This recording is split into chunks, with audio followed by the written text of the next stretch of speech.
So you're on the tree. Music. There's African music here. Tree starts to grow up. There's this music called spirituals. You've heard songs like Wade in the Water. You heard songs like that? Steal Away. They used to call them old Negro spirituals. They were some of the very first songs that were created by the new Americans. Their very first songs. Then time came on, the tree got older, the tree grew, music called blues. Blues was the early music, folk music. Then the tree got older through time, we're coming up through time, and there was music called jazz, gospel, so forth, rock and roll, R&B. If I'm a tree, what's the newest part of me? Hip-hop. Brand new leaves on the tree will be hip-hop. Is the tree going to keep growing? Yes. Yeah, it'll probably keep growing. Well, how can you tell that that comes from Africa? Well, if you train your ear and you listen, you can see the similar ways when music was sung in traditional African music, and then you listen to hip-hop and you can find the connections. Or if you listen to Beyonce, there are actually connections. And those connections, I'd like you to write this down. Afro music distinction. Afro music distinction. These, now you won't have to write all of these down because again, this would take us a long time to explore all of these. But they're just a couple importance that I'd like you to know. Think of all of these building blocks, and I can think of off the top of my head a couple dozen.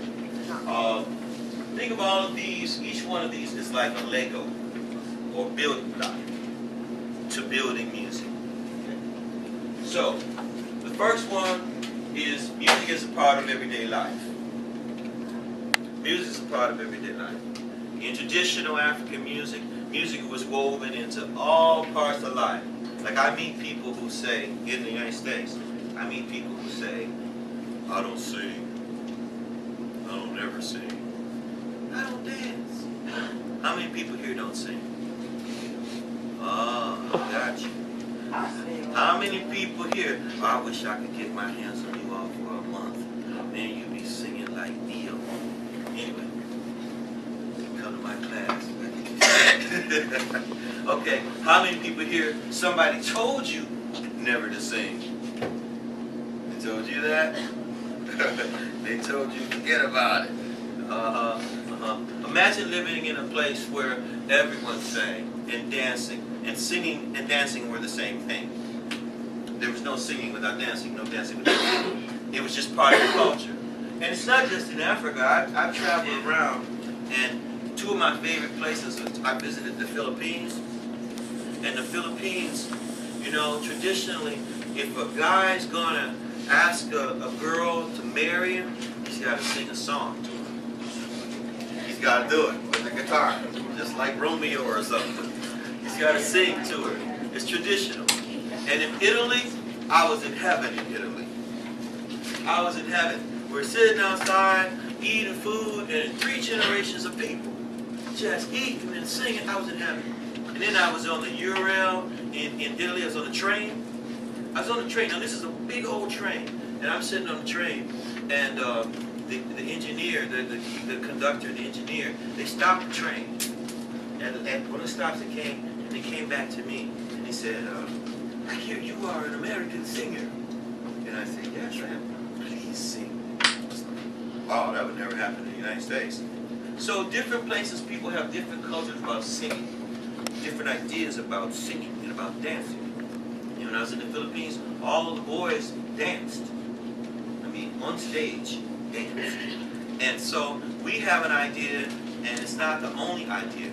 Back in Africa, just imagine where everyone sang, everyone danced together. There's no such thing as an audience. That one I'd like you to write down. There's no such thing as an audience. This is one way that ties all black music together, for the most part. It might not be true with black classical music, but for the most part, that means that when people are performing traditionally African American music, you don't sit there like this.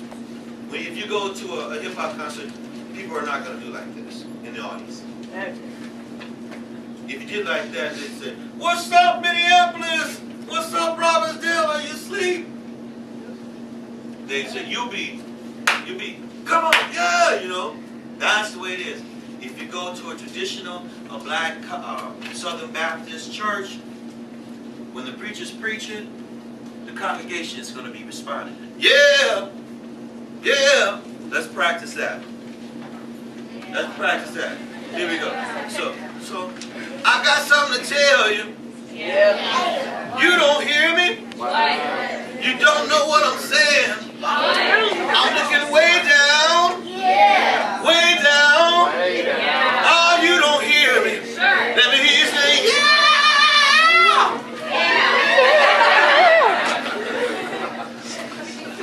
So it's a community.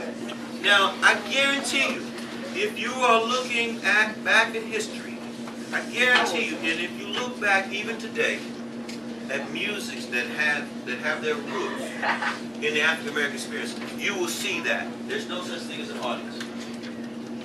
There are a lot of these. I love all of these. But what I want to do again is focus on just a few of them.